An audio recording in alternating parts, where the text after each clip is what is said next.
नमस्कार, मेरो नाम चाहिँ गोविन्द। Natural fitness journey. अब कुरा के छ भन्दा चिसो मौसम छ, सबै आरामै हुनुहुन्छ होला, न्यानो पार्दै सिरकभित्र बस्नुहुन्छ होला। बाहिर nearly about 9 degree Celsius temperature रहेको छ, धेरै चिसो।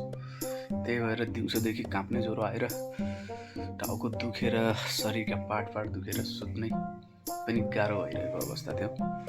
एकचोटि मेडिकल जाउँ सोचेँ, फेरि नेचुरल प्रोसेस अफ फिटनेसमा हुनाले मैले सोचेँ औषधि खानु ठिक होइन र म विगत 1.5-2 वर्षदेखि औषधि खाँदैन। त्यही भएर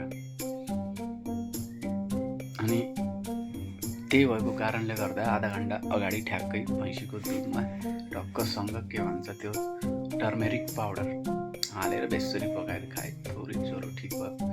त्यसपछि त्यही नेचुरल प्रोसेसमा फेरि थोरै ठिक भयो, औषधि खानु भएन। त नेचुरल प्रोसेसमै मैले के गरेँ त भन्दा यो चिसोले गर्दा आएको ज्वरोलाई हटाउनका लागि एकदम अर्ग्यानिक नेचुरल कोदाको ढिँडो र साथमा माछाको सुप लिए र अब यही खाएर निको हुने कोसिसमा छु।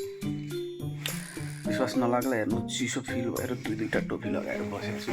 भित्र यत्रो मोटो ज्याकेट लगाएर माथि 2-2टा सिरक लगाएर पनि भ्याथेन। अहिले बल्ल थोरै ठिक भएको छ। तपाईँहरू पनि बच्नु होला चिसोबाट है, आफ्नो ठाउँमा र नेचुरल्ली जानु होला। औषधि कुनै पनि बिरामी भयो भने, रुगाखोकी लाग्यो भने, किनकि औषधिको साइड इफेक्टहरू हुन्छ। म चाहिँ नेचुरल फिटनेस जर्नीमा छु। विगत 6-7 महिना, हुन त 1-1.5 वर्ष अगाडिदेखि गर्दै थिएँ, तर युट्युबमा विगत 6-7 महिनादेखि अगस्ट 1, 2025 बाट सक्रिय छु है। मैले फिटनेस सम्बन्धी विभिन्न प्रकारका सर्ट्सहरू र कुनै लाइभहरू पनि अपलोड गरेको छु, तपाईँहरूले हेर्नु भएको छ होला। र अब चाहिँ यसको खाने पालो र नेचुरली यसलाई ठिक गर्ने, ज्वरोलाई हटाउने, शरीरभित्र बसेको चिसोलाई बाहिर निकाल्ने कोदोको ढिँडो खाएर है। यो कोदो पहाडबाट मगाएको र माछा चाहिँ अब लोकल पाउन सकिएर त्यही बजारबाट ल्याएर आशा चाहिँ ठिक हुन्छ। मलाई थोरै त्यो टर्मेरिक पाउडर र भैँसीको दुध पकाएर खाँदा सन्चो भएको छ, थोरै यसले गर्छ होला।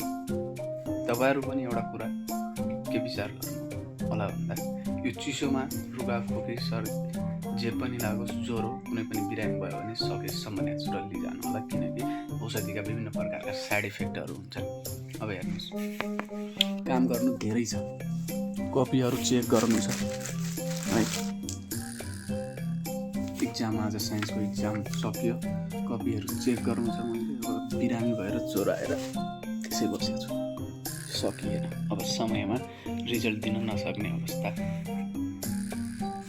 हुन गइरहेको हुनाले अब सन्चो पार्नु पऱ्यो भन्ने तरिकाले म नेचुरल प्रोसेसमा जान्छु होइन। तपाईँहरू पनि यही प्रोसेस अपनाउनु होला, यो चिसोबाट बच्नु होला। र जो पनि फिटनेस अथवा बडी बिल्डिङको प्रोसेसमा हुनुहुन्छ, तपाईँहरू कृपया जिम गएर एस्टेरोइड र विभिन्न प्रकारका केमिकली मेड गरिएका प्रोटिनहरू नखानु होला। त्यसको साइड इफेक्ट भविष्यमा देखिनेछ है। त्यसका ड्रिल्सहरू, भिडियोहरू तपाईँले हेरिरहनुहुन्छ। अब मेरो आफ्नो व्यक्तिगत राय भनेको के भन्दा शरीर फिट होस्, मस्कुलर बनाउनलाई म यो जर्नीमा छैन, खालि शरीर फिट मात्रै। मस्कुलर बनाउनु पर्यो भने पनि यी प्रोटिनयुक्त माछा, कोदाको ढिँडोदेखि अन्य कुराहरू पनि लिन सकिन्छ। तपाईँहरू पनि त्यसै गर्नु होला। हस् त।